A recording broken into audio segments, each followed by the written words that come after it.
de cambios, ¿sí?, que dicen desde la oposición y del oficialismo, pero en este caso en la educación, y quien estuvo en estas semanas además en el tapete fue Wilson Neto, el presidente del CODICEN, porque María Julia Muñoz lo nombró el José Pedro Varela de este quinquenio. Graciela Bianchi dijo que en realidad le dicen Cantinflas. Bueno, vamos a repasar un poco qué fue lo que sucedió toda esta semana y recibimos a Wilson Neto aquí en Desayunos Informales. Presenta Calprica, el pollo por naturaleza. Lo que importa destacar es que José Pedro Varela bregó porque la enseñanza primaria fuera universal. Las actuales autoridades del CODICEN están bregando y haciendo propuestas para que la enseñanza media sea universal para todas y todos los uruguayos. Y María Julia, como siempre, inefable, en carnaval, sale a decir que Neto es el Varela del quinquenio. Si estaremos mal en el quinquenio. Si para Marita Muñoz Neto se va a quedar y está hablando en nombre del presidente de la República, eso quiere decir que Vázquez decidió que no va a cambiar la educación. Estamos en carnaval, ¿no? Porque la verdad que hay comentarios que son propios de una murga en el carnaval. ¿Hizo esa referencia histórica entonces, ministra? Uno bregó por la enseñanza primaria universal y los otros bregan por la enseñanza media universal. Bien, y ya está con nosotros el presidente del CODICEN, Wilson Neto. Buenos días. Buenos días, ¿qué tal? ¿Cómo le va, Neto? ¿Bien? Gracias por venir. Bueno, ¿lo incomodó esa comparación? ¿Qué brete lo puso? Sí. Yo creo que hay distintos aspectos a resaltar. Uno, digamos, la facilidad que el Uruguay tiene de quitar de contexto expresiones. Y lo otro que creo que hay que saludar es el ingenio popular, ¿no? Posterior a eso creo que fue... Apareció un billete. Los billetes de 50 pesos estaban... No podemos perder el ingenio popular. Claro que no. Bien, pero decíamos, lo de María Julia fue con José Pedro Varela. Y después estuvo invitada aquí también Graciela Bianchi, que dijo que le decían Cantinflas. ¿Vamos a recordarlo? Adelante.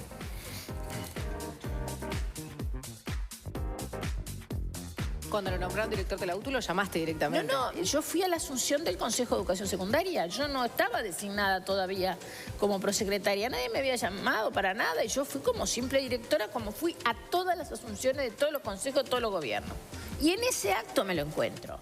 Y un profesor de mediocre para abajo, que además ni siquiera cumplía las funciones esenciales, me lo encuentro en el acto de asunción del Consejo. Digo, ¿qué haces vos acá? Y ahí me entero, dice, ay, ¿no te enteraste? No, ¿qué? Voy a ser el director de la UTU. Y me salió espontáneamente, ¿quién fue la anormal o el inconsciente que te propuso? Porque que vos lo hayas aceptado, fue una conversación en el acto de asunción cuando nos íbamos. No me sorprende porque sos un inconsciente, porque vos no podés dirigir nada. Y entonces él me contestó lo que todos sabemos, los que estamos en la educación, que el gremio de la UTU es uno de los más divididos. ¿Y qué querés? Vos sabés que yo me llevo bien con todo el mundo. Y sí. Sí, por eso le decían Cantinflas. Entonces, y la otra cosa, en el liceo. Los compañeros. Claro, porque además es una persona que habla y no dice nada. Lo mismo que pasa ahora. Ustedes traten de pasar raya y sacar alguna conclusión. Bien, fue dura, Graciela. Igual cuando termine voy a pasar raya porque conclusión llego. Bien, y ¿ese diálogo se dio así? No, no es cierto.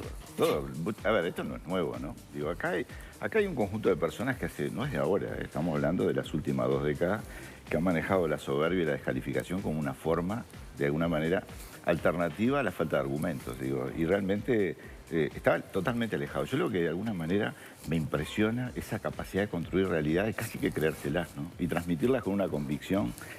Es interesante porque, por ejemplo, yo nunca hablé de este tema, pero la única vez que yo me encontré en el Liceo Bauzá con la directora Graciela Bianchi fue en el laboratorio de física, porque ella tenía un funcionario de servicio que quería estar solamente para aprender y bajar la llave del timbre en cada hora que tenía. Y el teléfono, el reloj tenía un cierto automatismo mecánico. Entonces él sabía cómo descalibrarlo para siempre poder apoderarse de esa función. Y me la encuentro un día en el laboratorio, que fue a buscar un compañero del laboratorio que sabía cómo recomponer, digamos, reconfigurar el reloj. La única vez que vi a la directora Bianchi en años trabajando en el Bauzá. Pero también hay otra cosa que me parece importante, ¿no? Digo, uno ha tenido decenas de miles de estudiantes a lo largo de su historia, un vínculo excelente con ellos, con sus familias, con los colegas, con los directivos de los distintos centros educativos, del propio Bauzá en otros momentos. Y realmente Acá es fuerte da un porque poco de ella pena eso. cuenta varios diálogos supuestamente no son contigo. ciertos. No solo en la Asunción, sino en el liceo, que te exigía porque faltabas. Nunca, que bueno, estoy transmitiendo acá, digo, claramente, la única vez que yo me encontré adentro del Liceo Bauzá fue por ese motivo, casualmente yo me encontraba en el laboratorio y ella fue a buscar a ese compañero para hacer esa tarea. En definitiva hay una fantasía enorme, hay una construcción de realidades. Yo soy profesor de física, no puedo hacer evaluaciones de esas situaciones. Claramente requiere de otro tipo de profesiones, ¿no? Bueno, yendo a otros temas, la ministra de Educación y Cultura, María Julia Muñoz, planteó la necesidad de discutir la viabilidad, la pertinencia de un CODICEN, de un organismo rector de la educación. ¿Qué opina el presidente del CODICEN? Bueno, en realidad yo creo que hay distintas formas de organización que puede tomar la educación. El problema es que nosotros, en el periodo en el cual nos encontramos, en función de la Constitución y la ley, un presupuesto dado y un formato y una cultura, ¿sí? Hay un plan de trabajo, ¿no? Hay un programa realmente importante que se viene desarrollando y que de alguna manera está muy alejado de muchas de las observaciones de carácter de discusiones, a veces de dónde está el dinero, de discusiones respecto a la aparente inmovilidad que tiene el sistema. O sea, cotidianamente pasan muchas cosas. El problema es que tenemos que desafiarnos como sociedad también a construir una cultura diferente, ¿verdad? Si vivimos del grito, vivimos del titular y no tenemos la capacidad realmente de investigar, acercarnos donde están la sustancia de los Pero esto lo dice sistemas. la ministra, no es cualquier... No, la ministra lo que plantea, la ministra lo que seguramente el ministerio esté planteando... está más para cultura que Claro, para la educación forma de por los organización, consejos hay que reconocer algo. Nosotros cuando tenemos distintos encuentros con distintos actores de distintos lugares del mundo, es un sistema típico. La autonomía que tiene la ANEP y la Universidad de la República y hoy la UTEC, dada por la Constitución, claramente es atípico a las formas de organización de los sistemas educativos en el mundo. Pero también es cierto que en los países de la región, por ejemplo, donde Uruguay es el único que tiene este formato, las modificaciones muchas veces de los ministros son el promedio en América Latina son 2 años. Entonces, establecer una política de Estado cuando cambia permanentemente el ministerio y sus equipos, es muy difícil para las formas de organización distintas a la que tiene Habría que buscar ahí también Uruguay. el consenso. El presidente acaba de volver de Finlandia y allá dijo que Finlandia podía ser un buen espejo para mirarse en materia de educación. Dentro del Frente Amplio hay distintas visiones de eso. Iván Posada dijo, no, Finlandia no es un ejemplo.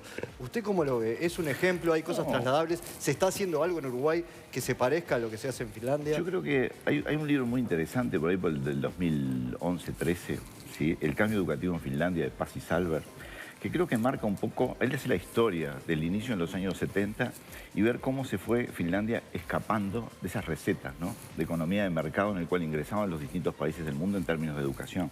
Y cómo buscaban ellos un modelo propio de salida, confiando en los docentes y generando claramente unas políticas claras de perfeccionamiento permanente, continuo en ese sentido.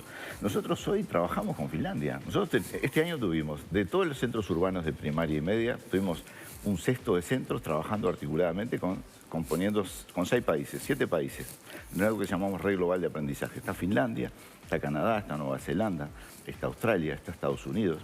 O sea, en definitiva, nosotros tenemos contactos permanentes. Pero hay algo de hemos ese mandado modelo... equipos a trabajar allí. Ahora, luego... ¿hay algo de ese modelo que sea extrapolable a nuestra realidad? Por ejemplo, se hablaba en la campaña electoral, recuerdo que lo planteaba como parte del cambio de ADN en su momento Fernando Filgueira, Juan Pedro Mir, de lo que ocurre en Finlandia con los primeros 9 grados, que en vez de ser hasta sexto y 3 más, son 9 años de corrido.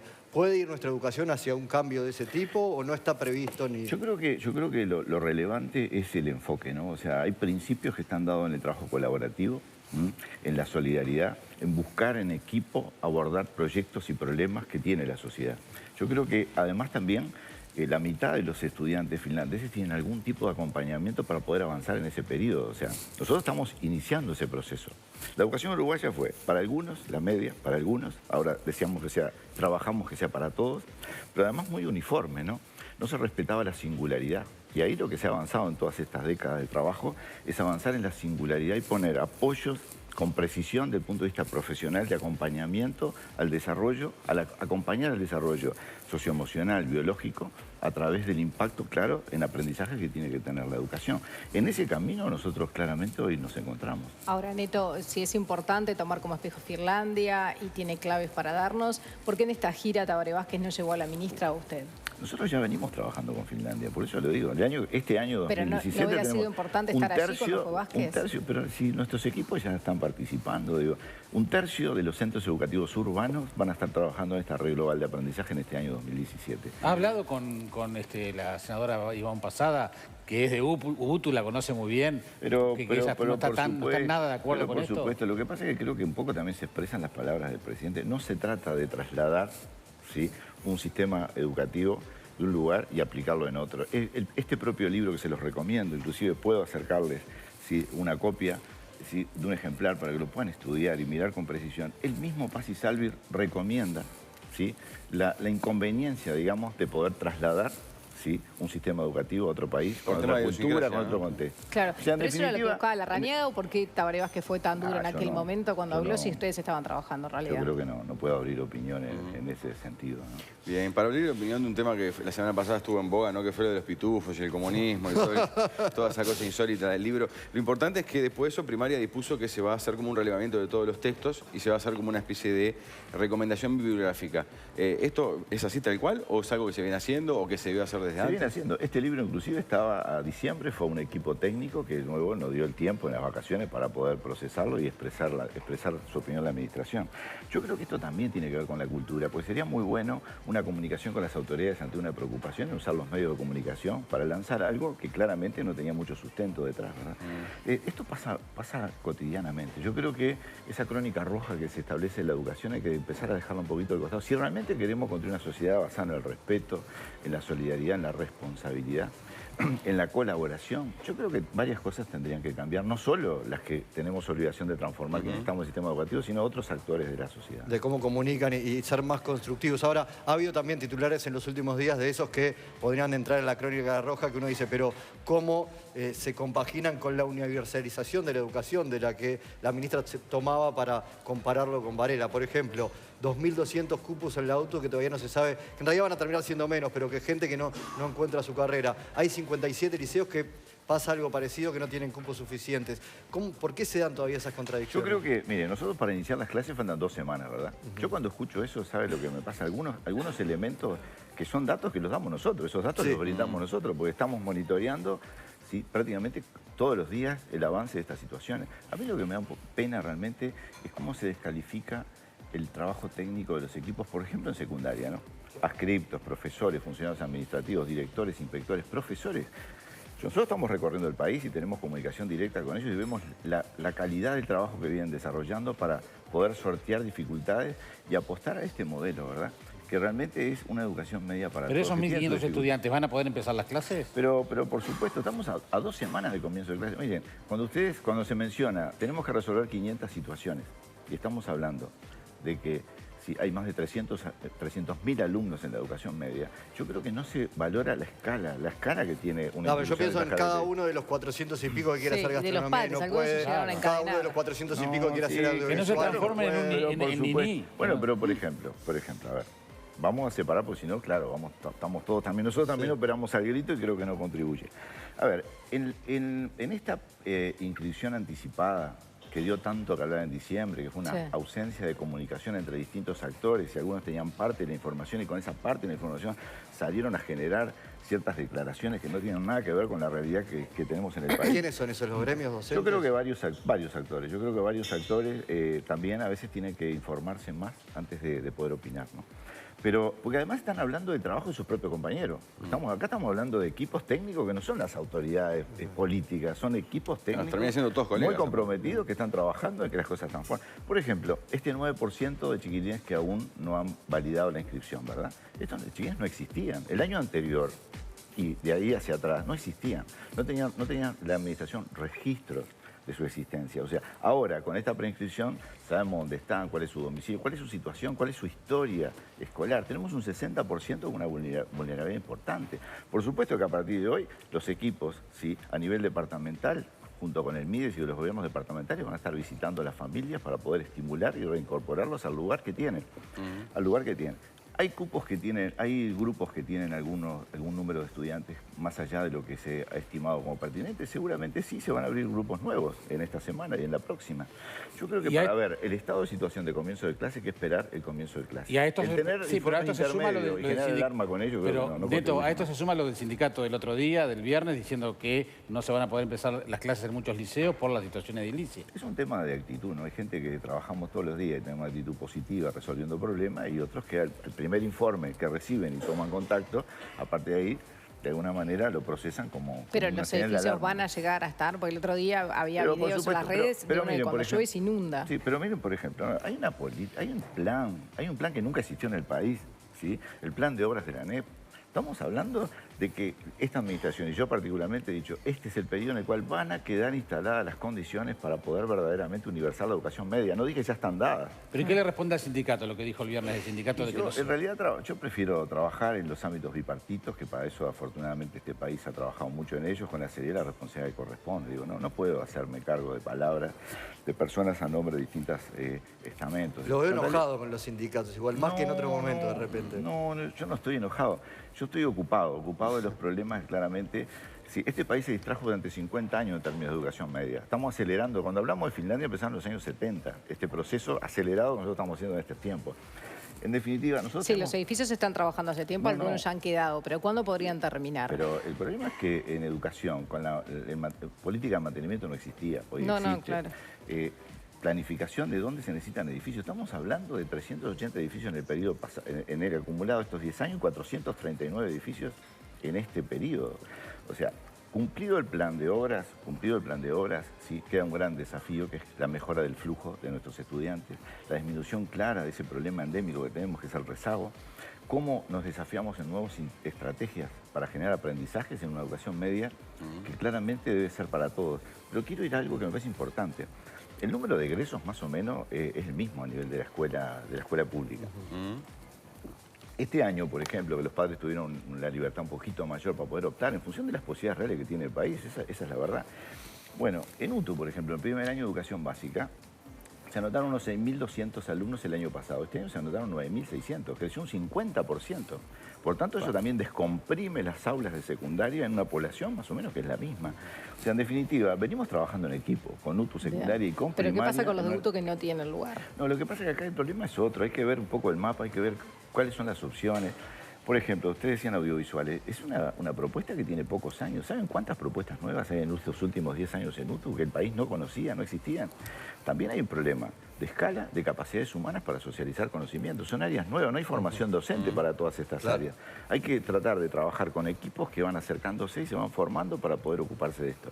Equipamiento, lugares adecuados para poder desarrollar educación. Es todo un desafío en una escala enorme que viene creciendo sistemáticamente y bueno, y particularmente UTU con su aspiración, por eso se transformó, digamos, y se descentralizó. Fue la primera institución que se descentralizó en abril del 2013 con 5 campus regionales y la zona metropolitana.